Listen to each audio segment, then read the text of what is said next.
Good morning, everybody. I'm going to start until we are all together now. Yeah.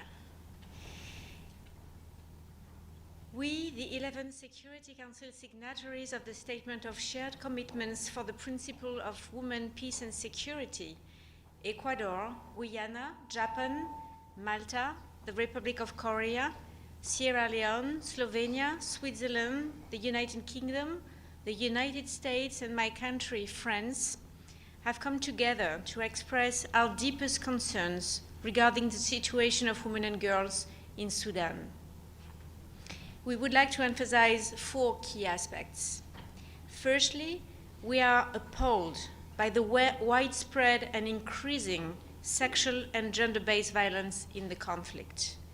Since the beginning of the conflict in April 2023, different forms of conflict-related sexual violence, including rapes, gang rapes, abductions, sexual slavery, and exploitation, trafficking, sometimes used as a tactic of war, have been reported in all conflict-affected areas, in particular in Khartoum, Al Jazeera, Darfur states, and the Kordofan regions. We fear that the reported numbers are below reality.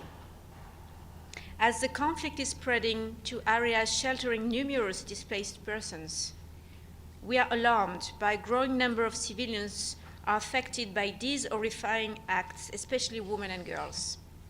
We strongly condemn all forms of gender-based violence, in particular sexual violence. It blatantly violates international humanitarian law and is a human right abuse. It can amount to war crimes and crimes against humanity. Secondly, we reiterate the importance of fighting impunity and holding perpetrators accountable. The parties to the conflicts must cease all acts of gender-based violence and take full responsibility for preventing and responding to this violence in all its forms, and they must issue stronger command orders that prohibit it.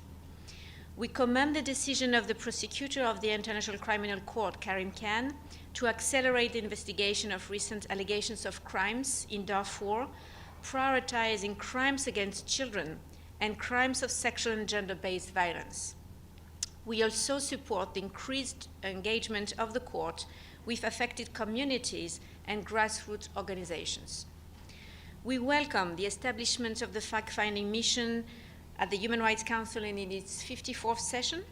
We fully support its effort, as well as those of the SRSG Pramila Patel and her team of experts, to monitor, to report these crimes, to advocate on behalf of survivors, to engage with parties to the conflicts, and to raise awareness about the situation in Sudan.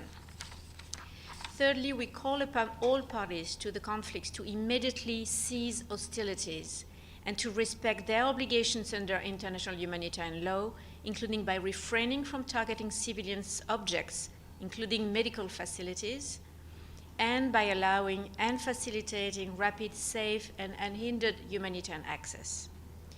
We underline the urgent need to provide survivors of sexual violence with sustained access to integrated medical care, including sexual and reproductive health care, psychosocial support, legal assistance, reintegration, and community-based prevention, and in keeping with a survivor-centered and trauma-informed approach.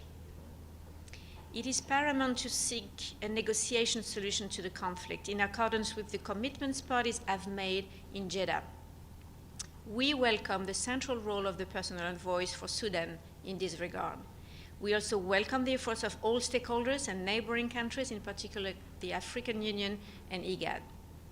We underline the importance of including the necessary expertise on gender and inclusive mechanism in this negotiation and in these mediation efforts.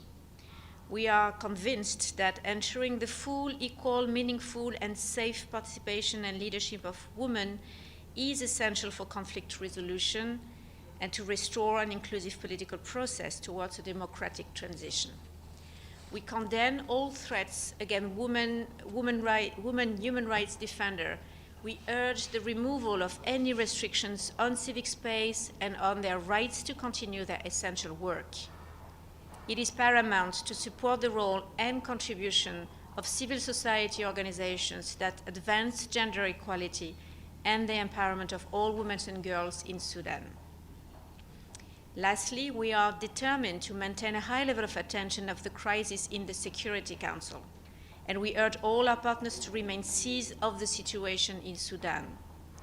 The informal expert group on women, peace and security met on Friday to discuss the deterioration of the situation on women and girls in the country, and we expect today's meeting to offer an opportunity to reflect on these questions from the perspective of the ICC.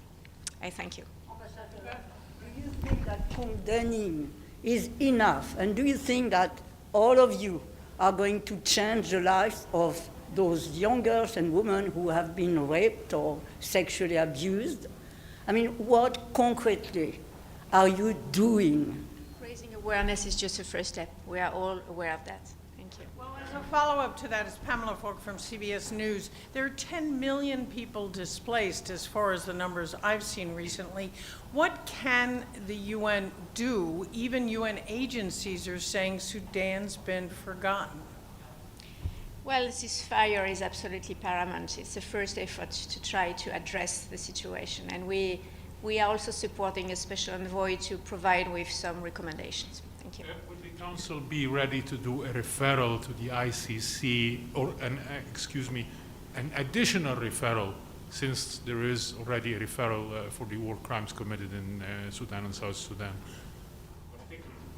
I think it might be one of the questions that we are going to raise this morning. I don't know yet. You know, the conditions are difficult to meet for ICC to be seized, but we are going to discuss that later. Thank you.